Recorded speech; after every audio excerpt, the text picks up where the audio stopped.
होतं काय मेल कोल्हापूर जिल्हाधिकारी कार्यालयामध्ये लावलेले 5 RDX बॉम्ब्स लवकरच फुटणार आहेत. दुपारी 2 वाजेपर्यंत जिल्हाधिकारी कर्मचाऱ्यांनी नागरिकांना सुरक्षित स्थळी हलवण्यात यावे असा एक मेल कलेक्टर कोल्हापूर आपल्या मेल ID वरती 11:36 प्राप्त झालेला होता.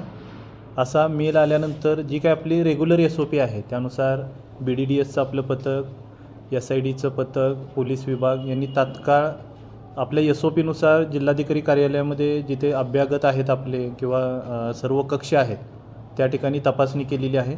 अशा पद्धतीचं कोणत्याही पद्धतीचं जे काही मेल आलेलं आहे त्या पद्धतीची परिस्थिती काही आढळून आलेली नाही. सर्व अभ्यागतांची सुरक्षा लक्षात घेऊन BDDS पथकाने सर्व तपासणी केलेली आहे.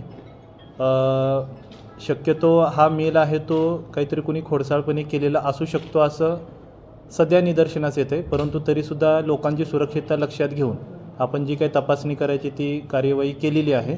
तर या मेलबाबत पोलीस विभागाकडून तपासणी करून यामध्ये जर कोणी खोडसाळपणाने असं जर केलं असेल तर जी काही कायदेशीर कारवाई असेल ती पुढे कायदेशीर कारवाई केली जाईल. आणि लोकांनी काही घाबरण्याची आवश्यकता नाही. जे अभ्यागत आहेत, विजिटर आहेत किंवा या ठिकाणी आंदोलनकर्तेसुद्धा आहेत त्यांनासुद्धा काही घाबरण्याची आवश्यकता नाही. हे सुद्धा तपासणीअंती आम्ही कळवलेलं आहे आणि रेग्युलर जे काम जिल्हाधिकारी कार्यालयाचं आहे ते सुरू आहे.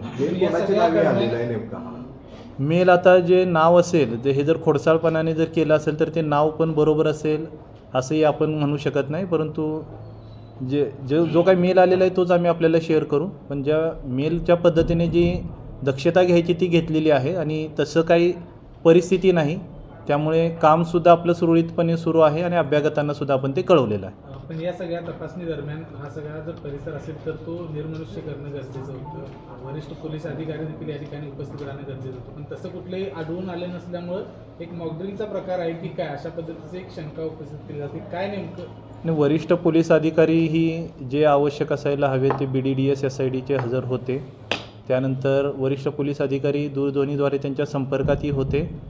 या ठिकाणी काही आंदोलनं सुरू असल्याने, मोर्चामध्ये लोक असल्याने किंवा आज जे काही आपली तपासणी आपले सरकार सेवा केंद्राची होती त्यासाठी मोठ्या संख्येने लोक होते, त्यामुळे लोकांना सॉर्टिंगने किंवा एका एरियातून बाजूला काढून आपण ही जी काही ती तपासणी केलेली आहे.